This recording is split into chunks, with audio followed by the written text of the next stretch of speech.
Voilà. Au nom du Père et du Fils et du Saint-Esprit, ainsi soit-il. Je vous salue Marie, pleine de grâce, le Seigneur est avec vous. Vous êtes bénie entre toutes les femmes, et Jésus, le fruit de vos entrailles, est béni. Sainte Marie, Mère de Dieu, priez pour nous pauvres pécheurs, maintenant et à l'heure de notre mort, ainsi soit-il. Saint Joseph, priez pour nous. Au nom du Père et du Fils et du Saint-Esprit, ainsi soit-il. Voilà. Donc, on était dans la spiritualité, selon le Père Tanqueray, dans la grâce actuelle. On a vu la définition, donc la notion, et ensuite son mode d'action et la nécessité. La nécessité de cette grâce actuelle, on a vu à la conversion. Avant la conversion, la personne est forcément en état de péché mortel.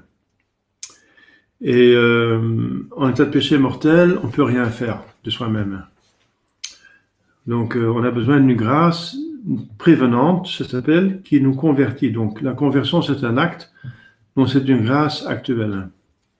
Vous voyez, donc on en a besoin parce qu'avec nos propres forces, on n'est pas capable de se convertir. Alors, deuxièmement, voilà, on continue là où on a arrêté la fois dernière. Donc, cela est surtout... donc cela, qu'on a besoin de la grâce, c'est surtout nécessaire pour la grâce de la persévérance finale. La persévérance finale, c'est une grâce qui collabore, bien sûr, qui aide notre effort personnel, de toujours faire la volonté de Dieu jusqu'à la mort. Alors, on ne peut pas le faire sans la grâce. On peut essayer d'éviter les péchés mortels, et l'un ou l'autre péché mortel, on peut l'empêcher, mais sans la grâce, c'est impossible de toujours éviter tous les péchés mortels pendant toute la vie. Parce que notre concupiscence est trop forte, le monde est trop fort qui nous séduit, et le diable, il est trop malin pour nous séduire et nous faire tomber dans un piège. Donc on a absolument besoin de la grâce pour ne pas tomber en péché mortel. Et justement, on a besoin de ça pour avoir la persévérance finale. La persévérance finale, ça veut dire qu'on meurt en état de grâce, qu'on va au ciel. Si on a la persévérance finale, on va au ciel. Même si on a une vie de larron, comme le bon larron sur la croix, il avait une vie de criminel, mais à la fin, il se convertit, et voilà, il se convertit et il a la persévérance finale. Et Jésus lui dit que vous êtes avec moi, vous serez aujourd'hui avec moi dans le ciel. Donc on voit qu'avec la persévérance finale, on a le ciel. Mais sans persévérance finale, on n'a pas le ciel, même si on a tout le reste. On a vécu comme un saint, on a fait des miracles, on a fait des prodiges, on a exercé toutes les vertus, on a fondé des congrégations religieuses, on a été évêque, pape, tout ce que vous voulez, père de l'Église. Et il y a eu un père d'église comme Tertullien, qui est mort dans le péché de l'hérésie, du montanisme. Donc on a même écrit une partie de l'Écriture sainte, comme un Salomon, et dont Saint Augustin dit qu'il est dans l'enfer, parce qu'à la fin il a concédé à ses femmes, il avait plusieurs femmes, de construire des temples et des sanctuaires pour des idoles, qui est un péché mortel. Donc, Salomon, qui a écrit plusieurs livres de l'Écriture sainte, sous l'inspiration divine, il s'est damné selon Saint Augustin. Et Tertullien, qui est un grand père de l'Église, qui a écrit des merveilleuses choses apologétiques pour défendre l'Église catholique devant les persécuteurs romains. Donc Tertullien, c'est une référence pour défendre la catholicité contre les païens. Eh bien, il est tombé dans un péché mortel de l'hérésie, comme je viens de dire. Donc, parce qu'il n'a pas eu la persévérance finale. Vous voyez, la persévérance finale, et c'est la grâce des grâces. Et si on n'a rien, mais on a la persévérance finale, on a le ciel, on a tout. Et si on a tout, mais on n'a pas la persévérance finale, ça veut dire on meurt en état de péché mortel, on n'a rien, on a l'enfer. Voilà. Donc c'est une grâce très importante, c'est la grâce la plus importante, c'est la chose la plus importante qu'il faut demander dans votre vie. C'est la persévérance finale. Et il faut tout sacrifier pour avoir cette grâce si ça nécessite des sacrifices. Voilà. Donc la persévérance finale, ça veut dire mourir en état de grâce. Alors, qu'est-ce qu'il est en tant que c'est un don spécial et c'est un grand don. Mourir en état de grâce, malgré toutes les tentations qui viennent nous assaillir au dernier moment. Ah oui, bien sûr, le diable, il sait très bien que sur notre lit de mort, quand on est en train de mourir, que c'est la dernière possibilité qu'il a pour nous damner. Alors,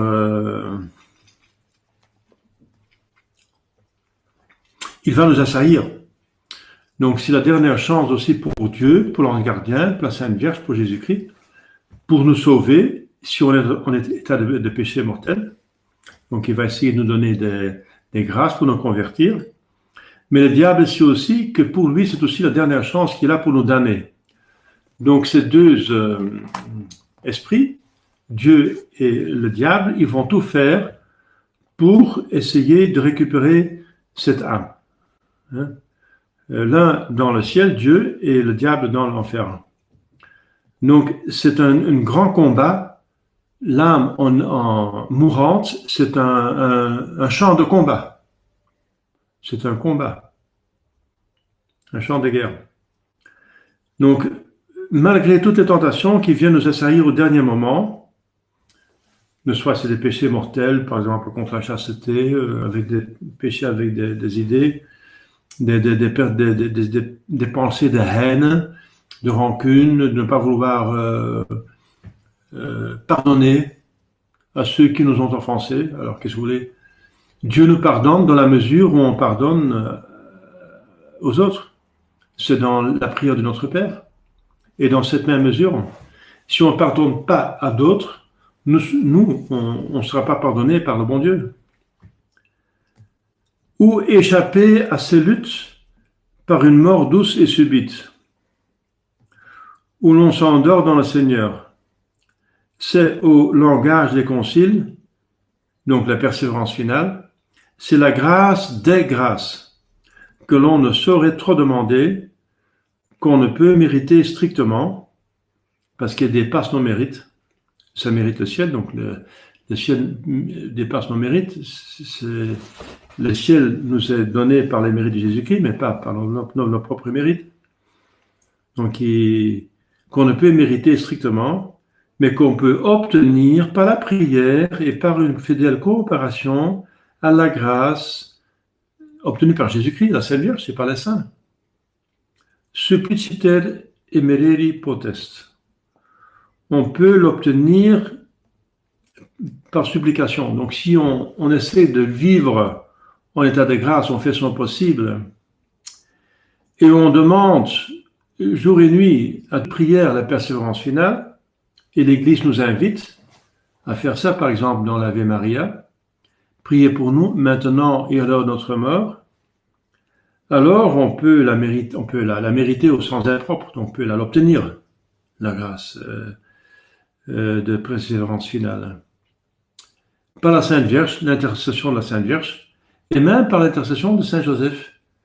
Saint Joseph qui est le patron de la bonne mort. Parce que Saint Joseph, il est mort entre les bras de Jésus et de Marie. Et il peut nous obtenir cette grâce de la bonne mort. Donc il y a plusieurs histoires qui expliquent comment Saint Joseph peut nous obtenir cette grâce magnifique. Donc, il y avait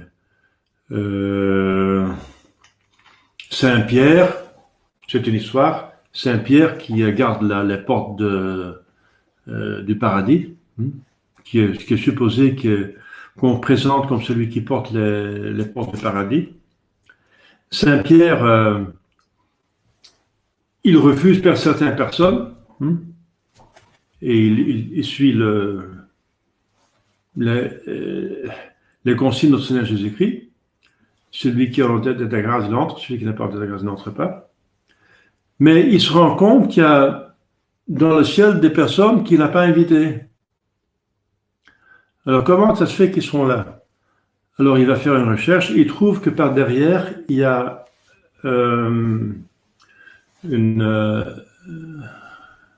comment dire, c'est pas un escabeau, mais c'est Une échelle. Une échelle, voilà. Une échelle qui est placée contre le mur et par laquelle plusieurs personnes entrent dans le ciel. Il va, qu'est-ce qui a mis cette échelle-là? Eh bien, c'est Saint Joseph qui l'a mis là. Saint Joseph qui est charpentier. Il a mis une bonne échelle contre le mur et il y a plusieurs personnes qui entrent dans le ciel sans que Saint-Pierre peut les empêcher d'entrer. Donc c'est une histoire qui montre la puissance de Saint Joseph pour nous donner la grâce finale, de persévérance finale, par exemple en nous permettant, en nous donnant la grâce de nous confesser avant de mourir. Cette même grâce est aussi donnée par le scapulaire du Mont Carmel. Le scapulaire qui donne... le scapulaire, c'est donc un scapulaire avec une étoffe brune qu'on porte sur la poitrine et sur le dos, attaché avec 2 cordes, béni par le prêtre, par l'Église, donné par la Sainte Vierge à Saint Simon Stock, le supérieur général du Carmel à l'époque. Donc je pense que c'est le XIIIe siècle, le XIIe ou même le XIe siècle, c'est juste après que on a des problèmes avec les Sarrasins, avec l'islam dans le Proche-Orient, parce que les Carmes se trouvaient dans le mont Carmel, mais ils doivent quitter le Carmel. Et c'est là où, quand ils rentrent en Europe, que le supérieur général reçoit cet insigne. Et le pape l'a élargi à tout homme, tout fidèle, pas seulement pour les Carmes. Et si on le porte, la Sainte Vierge a promis, celui qui le porte jour et nuit, et qui fait un effort pour vivre chastement, ce qu'on va faire en tout cas, il ne verra pas le feu de l'enfer. Donc la Sainte Vierge va faire en sorte que la personne va mourir en état de grâce, donc va pouvoir se confesser par exemple. Et si ensuite il y a une autre apparition au pape, je pense Jean 22, oui, c'est Jean 22, pape Jean 22, que c'est lui, oui, que si on prie le psautier de la Sainte Vierge, ou bien ça peut être commuté dans le chapelet par un prêtre, si on prie le chapelet tous les jours, la Sainte Vierge va vous sortir du purgatoire le premier samedi après votre mort. Et si on meurt un samedi, alors on va directement au ciel. Donc c'est quand même pas rien, n'est-ce pas? Ce scapulaire de Mont Carmel, c'est un sacramental extraordinaire qui donne le ciel finalement. Il sauve de l'enfer et il vous fait sortir du purgatoire. Alors qu'est-ce qu'on veut de plus? Voilà. Donc ça sont des sacramentaux très importants qui donnent la grâce des grâces, la persévérance finale. Ça veut dire l'ouverture, l'accès au ciel, pour lequel on a besoin, l'état de grâce. Alors, un autre point, et quand on veut non seulement persévérer, mais croître chaque jour, parce que mourir en état de grâce, c'est une chose, mais mourir en état de grâce, mais dans la plus haute sainteté pour que le bon Dieu vous a conçu dans ses idées, vous a appelé, vous a donné des grâces.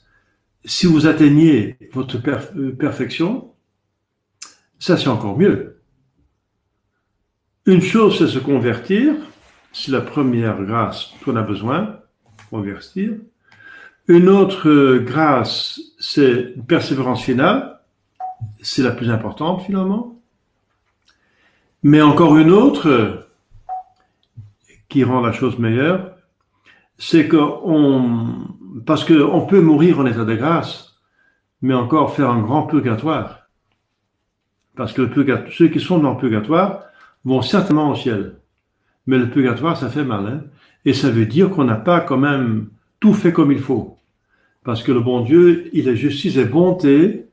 Et quand on est dans le purgatoire, ce qui est quand même une punition assez grave, n'est-ce pas? On souffre plus que sur la terre, toutes les autres souffrances qu'on peut avoir sur la terre, disent les pères de l'Église, sont moindres que les souffrances qu'on souffre dans le purgatoire. Alors ça veut dire qu'on a quand même on a quand même resté en dessous de la mesure. On n'a pas fait de péché mortel, hein, sinon ça mérite l'enfer. Mais si on est dans le purgatoire, c'est que on n'a quand même pas atteint ce pourquoi on a été créé. Alors c'est encore une autre grâce de atteindre ce degré le plus possible de sainteté pour lequel le bon Dieu nous a conçus, nous a donné l'existence. Dieu a une idée de nous, n'est-ce pas? Il nous avait en idée toute l'éternité que nous existions, mais il nous a donné quand même des grâces suffisantes pour atteindre notre but, notre vie, convenablement. Alors, si on a cette grâce, n'est-ce pas, et on va utiliser cette grâce pour arriver là, c'est encore plus beau. C'est déjà bien de mourir en état de grâce, et ça c'est absolument important, mais c'est encore mieux qu'on meure dans l'état de sainteté pour laquelle le bon Dieu nous a créés. Et c'est ça dont il parle.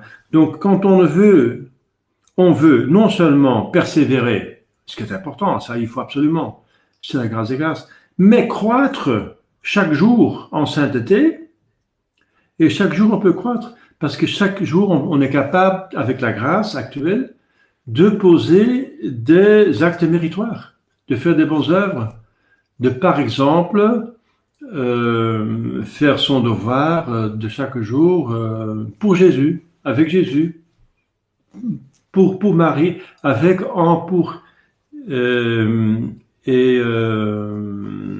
par Marie, pour le faire mieux pour et en Jésus. Voilà. Donc si on mérite par chaque prière qu'on fait, par chaque bonne œuvre qu'on fait, on mérite pour l'éternité. Donc si on veut croître chaque jour en sainteté, éviter les péchés véniels, pas seulement les péchés mortels, mais même véniels, et ça je vous assure que éviter les péchés véniels, ça rend la vie beaucoup plus agréable, hein, aussi pour les personnes qui vous entourent. Parce que, bien sûr, éviter les péchés mortels, c'est déjà une chose, mais même les péchés mortels, ça peut envenimer la vie des autres.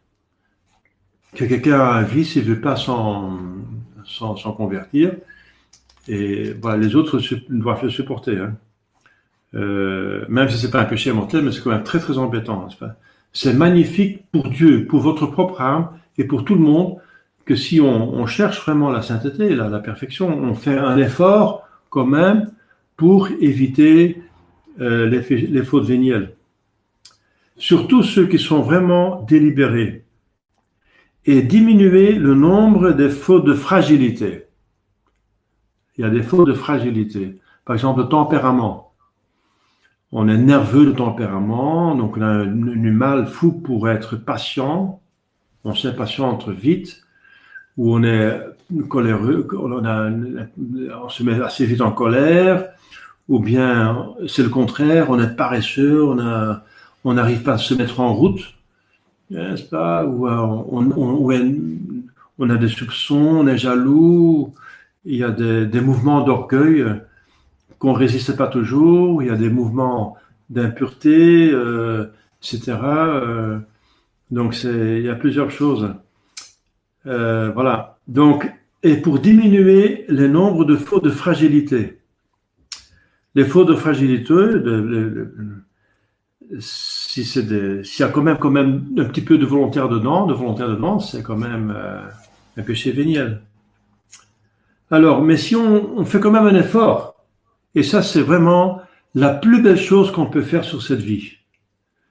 La plus belle chose, c'est de tendre à la sainteté. Et une vie de sainte, c'est toujours une vie magnifique, même si on est dans un goulag, même si on est dans une situation invraisemblable, on est dans une misère. Il y a de la misère sur Terre. Il y a des gens qui sont dans des grandes misères, de maladies, de pauvreté, de contretemps, etc., de toutes sortes. Eh bien, mais si on supporte tout avec esprit de sainteté, avec le plus mieux possible avec Jésus-Christ, c'est une vie magnifique que vous avez. C'est une vie magnifique. À l'intérieur, il y a un Alléluia, il y a un cri de victoire à l'intérieur, il y a une très profonde satisfaction, il y a une consolation, une intimité divine dans le plus profond de votre âme qui dépasse toute jouissance ici terrestre. C'est un avant-goût du ciel, et à l'après vous aurez le ciel, et un grand ciel. Le maximum que Dieu vous a prévu pour vous. Et ça, c'est la meilleure chose qu'on peut faire, mais on ne peut pas le faire sans la grâce, justement. Ne faut-il pas encore compter sur les faveurs divines pour arriver à cela? Parce que c'est un tandem. Hein. Tandem, c'est un vélo à deux. Hein. On fait tous les deux l'effort pour avancer. Donc c'est notre volonté libre, mais la grâce. C'est la grâce et notre volonté libre. La volonté libre sans la grâce ne peut pas arriver au bout. La grâce, si elle rencontre une mauvaise volonté, ne peut rien faire. C'est comme de l'eau sur un canard. Le canard reçoit de l'eau, mais il dit non et ça passe. Ça entre pas à l'intérieur, dans son cœur. Donc il faut les deux. Prétendre que nous pouvons vivre longtemps sans commettre quelques fautes qui retardent notre avancement spirituel, c'est aller contre l'expérience des âmes les meilleures qui se reprochent si amèrement leur défaillance. Les meilleurs, ça veut dire qu'ils ne sont pas capables d'arriver au bout sans la grâce. C'est contredire Saint Jean qui nous déclare que ceux-là se font illusion, qui s'imaginent de ne pas commettre de péché. Saint Jean l'évangéliste. Si dixerimus quoniam peccatum non habemus, ipsi nos seducimus, et veritas non esse in orbis. Celui qui dit qu'il n'a aucun péché, eh bien, c'est un menteur, dit Saint Jean. Saint Jean, parce qu'on pêche tous plus ou moins. Alors, c'est un grand effort qu'il faut faire avec la grâce pour avancer, à diminuer le plus possible, à éviter définitivement tout péché mortel, à diminuer les péchés véniels et même à combattre les fautes de fragilité. C'est tendre à la sainteté. Hein. Et le Concile de Trente condamne ceux qui disent que l'homme justifié, ça veut dire qu'il y a eu le baptême, peut pendant toute sa vie éviter les fautes vénielles sans un privilège spécial de Dieu. Donc on peut éviter assez facilement si on prie bien, l'espère on prie bien et on fait attention à éviter les occasions de péché et on y met toutes ses forces, on peut assez facilement, dirais-je, éviter les péchés mortels. Mais éviter tout péché véniel, c'est beaucoup plus assidu. C'est plus difficile, mais c'est possible. Mais pour ça, il faut encore se faire des efforts et beaucoup implorer l'aide de Dieu. Voilà. Et si on demande cela au bon Dieu, il va donner. Il va donner. Demandez tous les jours la persévérance finale de la plus grande sainteté pour laquelle le bon Dieu vous a créé. Voilà. C'est pas orgueilleux, parce que vous demandez ce que bon Dieu vous a prévu pour vous, c'est pas l'orgueil. Vous demandez pas plus que le bon Dieu a prévu pour vous, mais pas moins non plus. Voilà. Donc on demande juste ce que le bon Dieu nous a prévu pour nous, et c'est magnifique. Voilà. Et c'est possible. C'est possible d'éviter le péché véniel, mais pas sans la grâce, et une grâce spéciale. Et ça demande un grand combat. Et c'est la sainteté. Si on ne fait plus des péchés véniels, on est saint. Voilà. On est saint sur terre. Hein. C'est magnifique.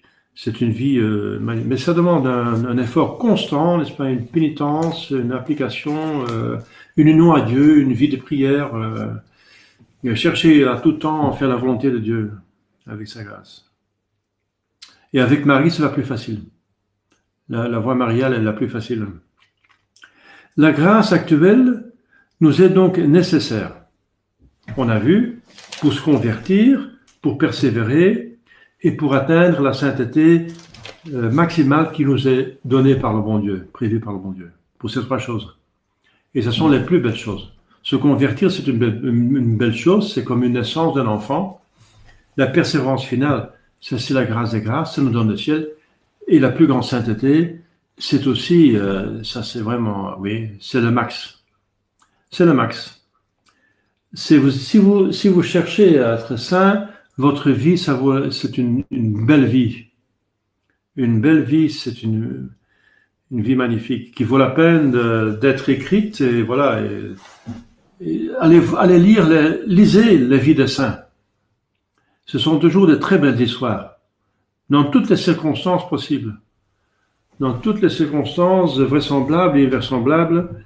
Des situations normales, comme une mère de famille qui a justement fait son travail toute sa vie, ou bien une histoire de martyr comme le père Pro, hein, un martyr très spécial qui a fait beaucoup, un héros de la résistance catholique au Mexique, de Cristeros.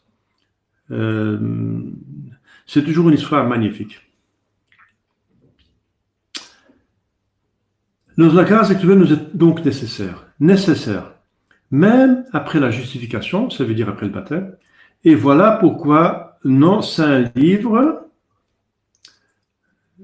tous les livres qui parlent de la sainteté, insistant sur la nécessité de la prière. Ça veut dire demander à Dieu de nous aider. Parce que par prière, on obtient les grâces dont on a besoin. La nécessité de la prière. C'est bien sûr, il faut faire un effort avec sa volonté, mais elle n'est pas capable d'agir sans la grâce, et la grâce on la reçoit par la prière. Bien sûr aussi, surtout par les sacrements, les sacramentaux, mais les sacrements c'est assez rare. Un sacrement, on peut le recevoir que quelques fois, on peut pas l'avoir tout le temps des sacrements, mais on peut prier tout le temps. C'est pour ça qu'il parle de la prière surtout. Mais vous savez qu'il y a trois moyens pour obtenir les grâces. C'est les sacrements, c'est les moyens les plus puissants, mais les plus rares et les plus difficiles à obtenir parce qu'il faut une église, il faut un prêtre, il faut les livres, il faut la liturgie pour ça. Les sacramentaux sont les bénédictions et les prières et les dévotions. Mais les prières et les dévotions, c'est le plus facile parce qu'on peut prier toute la journée comme on veut. Donc on parle de la nécessité de la prière. Ça veut dire d'utiliser les moyens des grâces pour obtenir les grâces, par laquelle la prière, on l'obtient, donc cette grâce actuelle nécessaire, on l'obtient de la miséricorde divine, ainsi que nous expliquerons plus tard. Nous pouvons aussi l'obtenir par nos actes méritoires, parce que tout acte méritoire obtient des grâces, bien sûr. C'est vrai, donc, bien sûr. Acte méritoire. Ou en d'autres termes, par notre libre coopération à la grâce. Parce que la grâce nous invite tout le temps, toute la journée, à faire des actes méritoires. Car plus nous sommes fidèles à profiter des grâces actuelles qui nous sont départies, et plus Dieu se sent incliné à nous en accorder de nouvelles. Voilà. Encore un principe. La manière la plus efficace pour obtenir plus de grâce, c'est rester fidèle aux grâces qu'on a reçues déjà et qu'on reçoit déjà. Si on utilise bien les grâces qu'on reçoit de Dieu et on les effectue avec notre bonne volonté, on aboutit aux bonnes œuvres qu'elles organisent, qu'elles simulent, eh bien, on mérite, on on motive Dieu pour en donner plus. Voilà. La fois prochaine, on parlera des conclusions de cet chapitre ou de ce paragraphe sur la grâce. Est-ce qu'il y a ici des questions à poser sur la...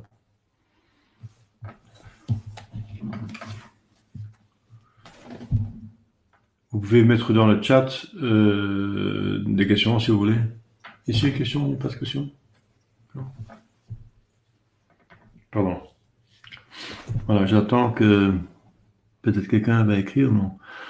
Voilà, donc si personne écrit, c'est qu'il n'y a pas de questions à poser. C'est clair. Voilà, très bien. Donc voilà, donc retenez qu'on a besoin de la grâce actuelle qui développe la grâce habituelle. La grâce habituelle, c'est je suis en amitié avec Dieu, mais cette amitié doit se vivre. Et elle se vit en faisant des actes d'amitié. Et ce sont les bonnes œuvres. Eh bien, pour faire ces bonnes œuvres, on a besoin de la grâce actuelle. Et on a 3 grandes catégories de bonnes œuvres et de grâce actuelle. C'est pour le début, c'est pour le la fin et c'est pour le milieu. Le début, c'est la conversion. Le fin, c'est la persévérance finale. Et au milieu, on a l'effort pour atteindre la sainteté. Voilà. Alors, et ça, c'est vraiment la vie la plus magnifique.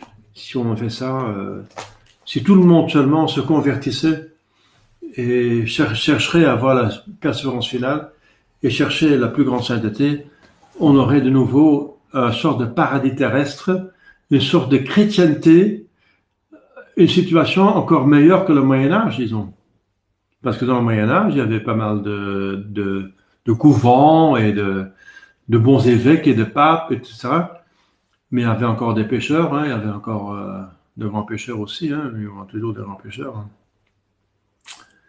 Mais en principe, tout homme sur la terre, il a la grâce suffisante pour aller au ciel. Tout homme. Donc il y a maintenant entre 7 et 8 milliards de personnes sur terre. Eh bien, tout homme qui a une âme immortelle, qui est infusée par Dieu à la conception, Dieu l'a infusée et il a pour cette âme prévu un ange gardien et les grâces suffisantes pour aller au ciel. Plus que 7 milliards, plus que 8 milliards. Enfin, si on s'occupe déjà de nous-mêmes, on devient déjà saint nous-mêmes, c'est déjà bien. Hein. Parce que la meilleure façon pour sanctifier les autres, convertir les autres, stimuler les autres, amener les autres, c'est d'y aller nous-mêmes. Parce qu'on ne peut pas donner ce qu'on n'a pas. Donc si nous, on cherche déjà la sainteté, on va amener des autres. Parce que le principe dit, on ne va pas tout seul au ciel. Comme on ne va pas tout seul à l'enfer. On entraîne des personnes à l'enfer, si on va à l'enfer, et on entraîne les gens au ciel si on va au ciel. Parce qu'on est des êtres sociables. On s'influence les uns les autres. Et c'est pour ça, dis-moi qui tu hantes et je vous dirai qui tu es. C'est très important d'avoir de bons amis. Si vous avez des amis saints, vous serez saints. Comme il y a plusieurs exemples. Hein. La Sainte Vierge a certainement collaboré à la sainteté de Saint Jean. Ils ont vécu ensemble. Saint Monique a causé la sainteté de Saint Augustin. Elle a prié pendant des années pour sa conversion. Sainte Thérèse d'Avila, elle a cherché Saint Jean de la Croix pour la joindre dans la fondation de la refonte du Carmel. Saint François de Sales, il avait comme dirigé Sainte Jeanne de Chantal, qui est devenue une sainte, parce qu'elle avait contact avec un saint. Et Saint Jean Don Bosco, il est certainement une des causes les plus importantes de la sainteté d'un des enfants qu'il dirigeait, Dominique Savio, etc. Donc on a plein d'exemples. Saint François d'Assise, il a inspiré, il a stimulé Sainte Claire d'Assise. Saint François a fait son ordre d'Assise et Sainte Claire a fait la branche féminine. Donc on a tout le temps, vous voyez, la Sainte Vierge, elle a certainement collaboré à la sainteté de Saint Joseph, la Sainte Vierge, la plus grande sainte après Jésus. Eh bien, son ami le plus intime, à part de Jésus bien sûr, c'est Saint Joseph. Eh bien, c'est le plus grand saint après la Sainte Vierge. C'est pas par hasard. Son titre de gloire, c'est être époux de la Sainte Vierge.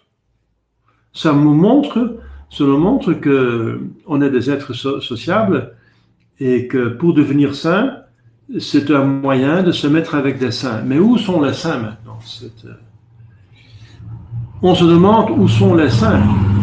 Parce que pour être saint, pour commencer, il faut avoir la bonne foi, hein, la vraie foi.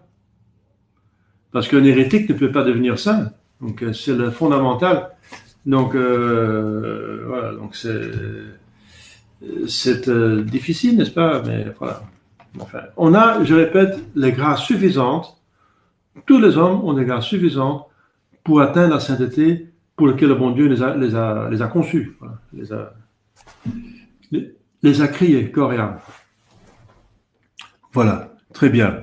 Donc on va terminer. Il n'y a pas de questions, je vois, donc on va terminer. Au nom du Père et du Fils et du Saint-Esprit, ainsi soit-il. Je vous salue Marie, pleine de grâce, le Seigneur est avec vous, vous êtes bénie entre toutes les femmes, et Jésus, le fruit de vos entrailles, est béni. Sainte Marie, Mère de Dieu, priez pour nous pauvres pécheurs, maintenant et à l'heure de notre mort, ainsi soit-il. Saint Joseph, Priez pour nous. le Saint Jean gardien, Veillez sur le nous. Saint Patron, Intercédez pour nous. au nom du Père et du Fils et du Saint-Esprit, ainsi soit-il. Voilà, à la prochaine. Donc, tous les jours, je diffuse les messes à 8 heures, et dimanche, voilà, donc il y a la messe physique qu'on peut assister, ou bien la semaine prochaine.